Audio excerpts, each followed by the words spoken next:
Mario game character को बनाने में पोपाए द सेलर मैन कार्टून का क्या हाथ था? सुपर मारियो ब्रोस के अंदर दिखा हुआ लूमा ली आखिर इतना सैडिस्टिक क्यों था? कौन थे यहाँ पर असली मारियो की आवाज? और आखिर इस मूवी में उन्होंने कौन कौन सा रोल प्ले किया है? किन जगहों पर सुपर मारियो के रिलीज डेट से पहले ही लीक कर दिया गया था और वो वहाँ पर घंटों तक सबके सामने थी? और क्या थी इस मूवी की क्रिटिकल और फाइनेंशियल परफॉर्मेंस? और साथ ही साथ इसके आने वाले फ्यूचर और स्पिन ऑफ की बात भी हम आज ही करेंगे। हम सबका कनेक्शन सुपर मारियो से बचपन से ही है, लेकिन अब इसकी सिनेमैटिक मूवी ने भी सुपर मारियो को सुपर हिट कर दिया है। एंड डेफिनेटली इस मूवी के बनने के पीछे बहुत सारी कहानियां हैं जो कि आज आपको जानने को मिलेंगी। तो चलिए जान लेते हैं super Mario Bros awesome movies facts, वो भी स्पॉयलर्स के साथ। हे गाइस, मेरा नाम है रॉनी और स्वागत है आपका हमारे इस चैनल पर। तो बिना टाइम वेस्ट किए हुए चलिए शुरू करते हैं ये video. Fact number 15। Well, super Mario बनने से पहले चलिए जानते हैं उसको बनने की शुरुआत हुई कैसे थी। वेल, इस गेम के कैरेक्टर को Japanese video game director Shigeru Miyamoto ने 1981 में क्रिएट किया था, जहां पर ये हमें 1981 में डोंकी कॉन्ग गेम के अंदर पहली बार देखने को मिला था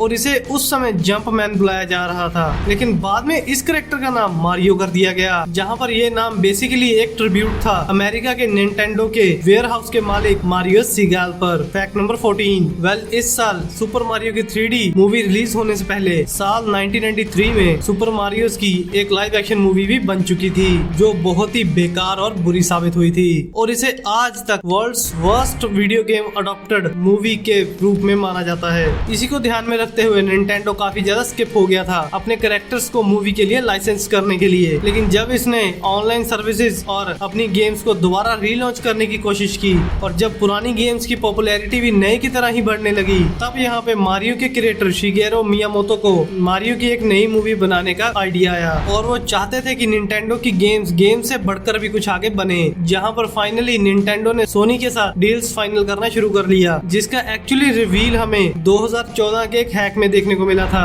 बट ये डील आगे बढ़ ही नहीं पाई। लेकिन फाइनली यूनिवर्सल के पार्क्स एंड रिजॉर्ट्स के अंदर निंटेंडो के यूनिवर्सल के साथ काम करने के बाद शिगेरू मियामोतो को यूनिवर्सल के इल्यूमिनेशन स्टूडियो के साथ काम करने का आइडिया आया और ऐसे निंटेंडो और यूनिवर्सल की कोलैबोरेशन के साथ ये मूवी पॉसिबल हो पाई। Fact number 13। इसके बाद जब बात कहानी लिखने की आई तो यहाँ पर इस मूवी में निंटेंडो ने काफी बड़ी भूमिका निभाई और उनका इनपुट यहाँ पर लेना भी बहुत जरूरी बन गया। और यहाँ पर एक्चुअली इस मूवी के लिए 2013 की super Mario 3D world game का इंस्पिरेशन लिया गया, जिससे इसके बहुत सारे कैरेक्टर्स को भी रीडिजाइन किया गया। बस फर्क सिर्फ इतना था कि इस बार प्रिंसेस पीच और लुइस के रोल को आपस में इंटरचेंज कर दिया गया, क्योंकि मूवीज के हिसाब से वो बहुत ही ज्यादा स्ट्रेट फॉरवर्ड और जेनेरिक फील होती। Fact number 12। मारियो और लुइगी की शुरुआती इंट्रोडक्शन के दौरान हमें एक म्यूजिक वीडियो को दिखाया जाता है। वेल, ये म्यूजिक वीडियो एक्चुअली 1989 के सुपर मारियो के TV show the super Mario Bros super show से लिया गया है, जो बेसिकली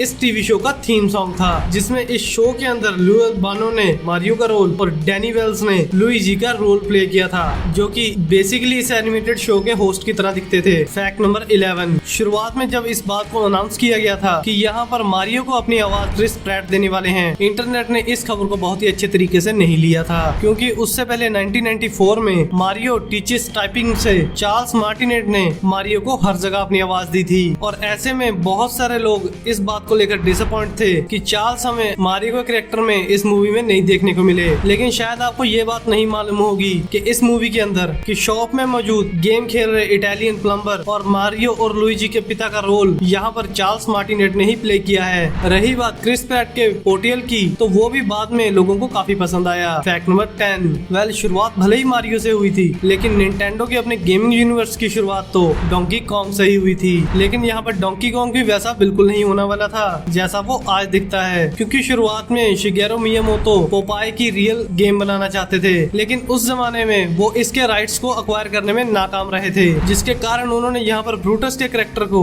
डोंकी कॉन्ग और ऑलिव ऑयल के कैरेक्टर को प्रिंसेस पीच और पोपाए के कैरेक्टर को मारियो से रिप्लेस कर दिया और अपना पूरा का पूरा एक फ्रेंचाइजी क्रिएट कर दिया। Fact number 9। वीडियो गेम्स में जब भी किसी और गेम्स के अंदर भी मारियो का अपीयरेंस हुआ है, वहाँ पर मारियो हमें इटालियन एक्सेंट के साथ देखने को मिलता है। लेकिन जैसा कि यहाँ पर इसको एक इटालियन अमेरिकन दिखाया गया है, वहीं क्रिस प्रैट हमें यहाँ पर बहुत ही थिक अमेरिकन इटालियन एक्सेंट के साथ हमें दिखने वाले थे, जैसा कि द सोप्रानो टीवी शो के लीड कैरेक्टर्स की आवाज हमें सुनने को मिली थी। लेकिन यहाँ पर फिल्म मेकर्स ने इसको चेंज करवा दिया और फाइनली हमें क्रिस प्रैट अपनी नॉर्मल आवाज आवाज के साथ ही हमें देखने को मिले। Fact number 8। वहीं पर अगर बात करें इस मूवी के म्यूजिक की तो वो भी अपनी जगह पर बहुत ही ज्यादा आइकॉनिक था, जहाँ पर कई जगह पर पुराने मारियो गेम्स को ट्रिब्यूट दिया गया था, जहाँ पर ओरिजिनल मारियो गेम्स के डायरेक्टर कोजी कोंडो को ही यहाँ पर ट्रिब्यूट देते हुए ब्रेंट टाइलर ने इस मूवी के म्यूजिक को कंपोज किया था। साथ ही साथ इस मूवी में मेन विलन का रोल प्ले करने वाले जैक ब्लैक ने एक स्पेशल गाना फिल्म मेकर्स के साथ मिलकर लिखा था, जिसको विलन प्रिंसेस पीच के लिए गाता है। Fact number 7। इसके अलावा मारियो और उसके और फैमिली मेंबर्स को कभी भी हमने देखा नहीं था। इस मूवी के अंदर फाइनली हमें उसे दिखाया गया, लेकिन यहाँ पर फिल्म मेकर्स ने कोई भी क्रिएटिव लिबर्टी नहीं ली थी, बल्कि यहाँ पर निंटेंडो की तरफ से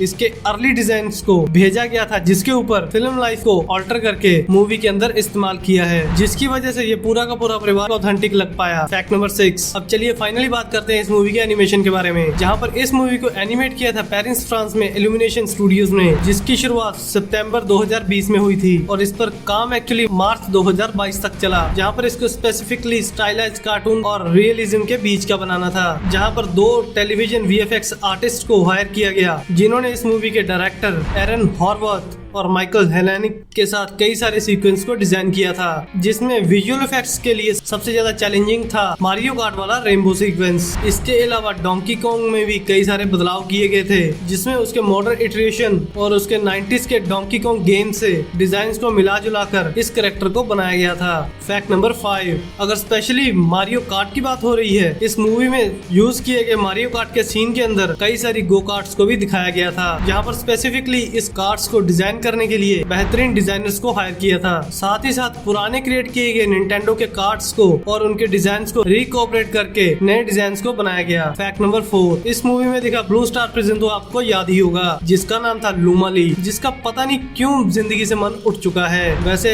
इसके पीछे स्पेसिफिक एक बिहाइंड द सीन रीजन भी हो सकता है। यहाँ पर ये कैरेक्टर हमें 2007 के सुपर मारियो गैलेक्सी गेम के अंदर देखने को मिला था, जिसमें इस कैरेक्टर के थ्रू मारियो और लुइजी कई सारे पावर अप्स और अलग अलग प्रकार की एबिलिटीज को बाय कर सकते थे। इस गेम के अंत तक कई सारे लूमास अपने आप को ब्लैक होल्स के अंदर भेज देते हैं, ताकि वो मारियो के पूरे यूनिवर्स को बचा सके, और उनका अपीयरेंस हमें बाद में सुपर मारियो गैलेक्सी 2 में दिखाई दिया, जो गेम 2010 में निकली थी। प्रोबेबली इसी ब्लैक होल की ट्रिप ने लूमाली का दिमाग खराब कर दिया होगा। Fact number 3। मूवी की लीक और पायरेसी कोई आम बात नहीं है, लेकिन कोई पायरेसी बहुत ही बड़े नंबर पर और वो भी सबके सामने लीक हो जाए तो क्या कहेंगे आप। 30 अप्रैल 2023 को इस मूवी के साथ भी कुछ ऐसा ही हुआ था, जहां पर एक्चुअली ट्विटर ब्लू का इस्तेमाल करते हुए किसी ने वीडियो फीचर के रूप में सुपर मारियो ब्रोस मूवी को पूरा का पूरा इंटरनेट पर 2 पार्ट में अपलोड कर दिया, जहां पर इसे 9 मिलियन लोगों ने देख लिया। और सबसे हैरानी की बात तो ये है कि ये मूवी ऑनलाइन ट्विटर पर 7 घंटे तक चलती रही थी, जिसके बाद ट्विटर मॉडरेटर्स ने इस मूवी को फाइनली हटा दिया, एंड ऑफ कोर्स इसी के चलते ट्विटर्स पर इसकी काफी ज्यादा आलोचना की गई। Fact number 2। और अगर बात करें इस मूवी के सो कॉल्ड फाइनेंशियल परफॉर्मेंस के बारे में, तो इस मूवी को $100 मिलियन के बजट के साथ बनाया गया था, और इसने total world wide earning $1.2 billion की है, जिसमें लगभग 549 यानी $500,000 इसने यूनाइटेड स्टेट्स और कनाडा से अकेले ही कमाए हैं, और ये 2023 की हाईएस्ट ग्रोसिंग मूवी बन चुकी है। साथ ही साथ ये वीडियो गेम पर भी हाईएस्ट ग्रोसिंग मूवी बन चुकी है, जिसने एक्चुअली $1 बिलियन का मार्क क्रॉस किया है। Fact number 1। वहीं पर अगर बात करें फ्यूचर के बारे में, तो निंटेंडो के करंट प्रेसिडेंट शुंतारो फुरुकावा ने इस फ्रेंचाइजी पर और भी मूवीज लाने की बात कही है, लेकिन वहां पर वैसे तो 21 अप्रैल 2023 को निंटेंडो ने ये स्टेटमेंट दी थी कि वो फिलहाल किसी भी प्रकार के फ्यूचर मूवीज प्लान्स के बारे में बात तो नहीं कर रहे हैं, लेकिन हाँ, इस मूवी की सक्सेस को देखते हुए ये बात भी कही जा रही है कि इसके सीक्वल पर जोरों शोरों से काम चल रहा है, और साथ ही साथ 2 स्पिन ऑफ मूवीज लुइजिस मैंशन और डोंकी कॉन्ग को भी